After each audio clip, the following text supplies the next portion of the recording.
I'm Aaron Baker from PhoneDog.com, and it's part 2 of the Sony Xperia Z Ultra full video review. Does this thing have the chops to compete, and can you carry this big thing in your pocket? We'll find out in part 2.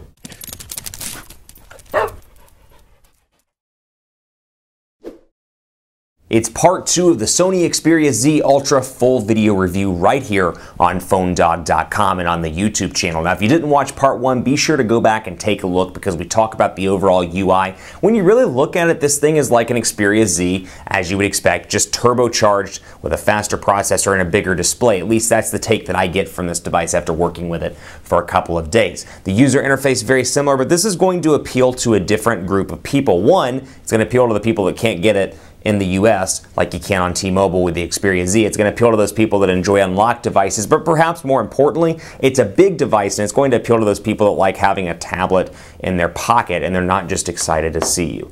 Couldn't resist making that joke. Sure enough, this thing is a big device all around. You can see the iPhone 5 right here in comparison to it. You can see the Moto X in comparison to it. It's big all around with a 6.44-inch 1080p HD display with 344 pixels per inch. Now, recapping really quickly on the specs here, go back and watch part 1 first of all, but just doing a quick recap. 2.2 gigahertz quad-core Snapdragon 800 CPU here. You've got an 8-megapixel camera on the back, and you've got a design language that looks very similar all around to the Xperia Z line, as you would expect with this being an Xperia Z device, or Xperia Z device, depending on which country you're in and how you pronounce the letter Z. You've got this 3050 milliamp hour battery as well, so a reasonably large battery, but this is all packed in a really thin form factor as well, which I covered in part 1. Very thin device. That's one thing that keeps jumping out at me as I work with this device. Really thin, definitely a big phone, but also really thin all around. So we'll jump right into quadrant standard and take a look, and then we'll go to the camera as well because it does bring over some of the features from the Xperia Z's camera. But the camera on this is a little bit worse than and I shouldn't say worse, I use that term loosely. Go ahead and click on that and get in here to go to quadrant standard. And let's go boom, not worse. I don't know why the phone is totally freezing up. Let's see here, live on camera too. Huh. Let's try going back. This thing is borked. Sometimes devices just need a little bit of love, and by love I mean a hard reset. Power it off and back, or not hard reset, soft reset, power it off and back on. So quadrant standard right here, we'll load this up and run the benchmark just to see how that Snapdragon 800 CPU performs in comparison to the competition. Now the LG G2 just came out, and comparatively speaking, it's packing an 800 as well. And by 800 I mean Snapdragon 800 CPU. It's the first device that they're touting to be, it's kind of a global Snapdragon 800 device, coming to the US, coming to various markets as well. If it doesn't come in the US, apparently they don't consider it to be an international device, so keep that in mind. But 800 coming out, was out first on the Xperia Z Ultra, and let's see how it performs. I will say battery life has been pretty decent on this device. The battery's nice and large at 3050 milliamp hours. That said, it's non-removable for one, and two, this is a big unit. This thing's powering a big 1080p HD display, so you may run into issues if you're a hard user. That may be a challenge for you. Also, I should point out this does not have LTE, so you're not getting a full battery rundown test here in comparison to what we see on US carriers. AT&T, for example, with the Moto X, and either LTE devices or Verizon, Sprint, or T-Mobile. 18,324 on quadrant standard, incredibly fast, faster than anything I've ever seen in quadrant standard, really zippy all around, and you've got a nice device to toy around with here. You can add home screens as well, up to 7 home screens on this device, and shift your home screen around if you want to. I can make it the one right there in the middle. Shift that around, and we'll talk really quickly about personalization options here as well. I can go into settings, and you'll see display, for example.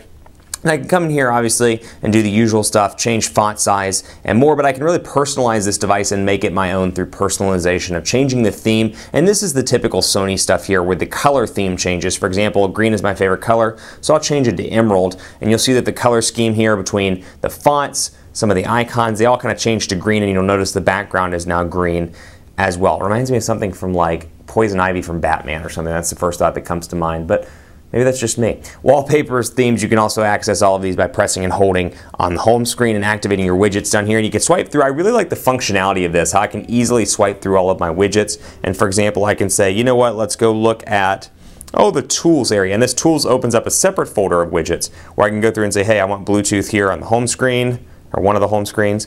I can go back and say, Google Play, probably good to have. Keep swiping through and just add stuff as I see it. So overall, the implementation of this is very nice, and you see that with wallpapers as well. And I did not mean to back out, forgive me, but I can go through here and say album if I want to, and I can select an image. Then I have a couple of other options that don't show up in the album. I can go down here, for example. I always find that the image quality never comes out as amazing when I use these versus the stock wallpaper images, but we'll give it a try. Crop, and we'll see how that looks as well. So you've got a decent level of personalization here. Sony is getting better there between the wallpapers and the themes and the widgets and all of that stuff, things that people like to do. So obviously, actually that one came out pretty well. Not bad at all. So bet you were expecting me to say by any stretch of the imagination. Well, no, not this time, friends. So I'll go back here, and even this thing is hard for me to hold with two hands, as you can clearly tell by the video. Lock screen as well. I can come in here and select the wallpapers, and I can change my quick settings also right through here and move these up and down. So let's say, I use airplane mode on a pretty regular basis, so I can shift this quick setting up to the top, and this is something in response to both Samsung and LG. Say airplane mode, I use that probably more than even sound. I'll go out and I'll come back, and it should be right up there in the top. I'm not quite sure why it's not displaying right there in the top. Let's make sure it's saved, and maybe I didn't save it. Let's go into personalization and quick settings, and then forgive me. There we go. Boom. Airplane mode now on, and you can see it right there, and obviously it takes up a little bit more space. But I can move those around and change those as I see fit and activate them, and they'll appear right there in the top area. Let's do a quick web browsing test as well so you can see what that looks like on the 6.44-inch display. Really nice here, as you'd expect. This thing is going to be great if you watch a lot of YouTube videos, you browse the web a lot, you do anything that requires some sort of content creation, be it taking notes or browsing the web or typing up documents. I mean, you've got a nice big space here for the keyboard. It's going to be easy to type on or write on if you prefer to use the swipe option. Hey there, Delilah lyrics. No, thank you. And you can see phonedog.com right here with our site pulled up with our nice big beautiful images. And I can go to another site, let's say CNN, actually. Let's go to CNN. CNN.com, the most trusted name in news. That's the best Earl Jones impression I've got. Boom. And then up and down, you can see this is the mobile version, but still really nice from a content creation standpoint. That Snapdragon 800 CPU, obviously, as evident by the speed test, running very fast on this device. I'm pretty pleased with that. And then you've got Google Now access just by swiping up right there, which I had not activated it on this device. Camera here in the back, and you've got some of the Sony options, as you can see right here. I've got Superior Auto turned on. Then I have my video camera, burst mode, picture effect, and I'll bring this up a little closer so you can take a look here. I'll bring that back. Sweep panorama, scene selection, front camera, and front video all right there in the top. So I can do, for example, let's say, let's do a burst mode. And I'm going to take burst shots of the Moto X, and I'm going to lay it right down here. And we'll do as many as possible. Got 14, 15, 16, 18, 20, 30, 40, 3 burst shots. And I can go back to my album here and select the ones I want to get rid of, the ones I want to keep, and the ones I want to delete. And let's say I like that image right there. I can hang on to that one pretty easily. And you notice my on-screen buttons go away when I click in the camera, and I've got my menu or my map here where I can geotag these and find out where I took them. I can go back here and say, you know what, let's go ahead and delete some of these. Let's delete, select. Let's just randomly go through and say some of these just do not work out. Boom.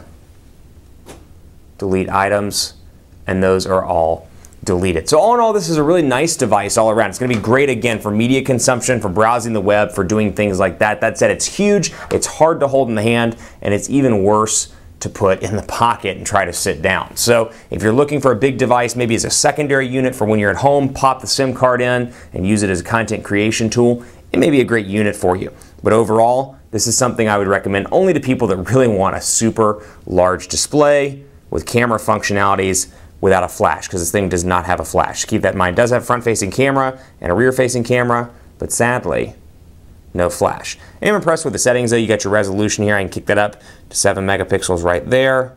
And then geotagging, smile shutter, quick launch, touch capture, and all the goodies you would expect that we saw on the Sony Xperia Z.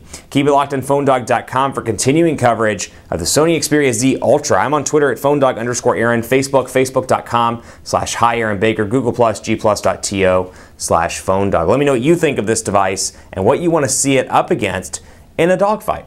Thanks so much for watching. As always, I'll see you next time.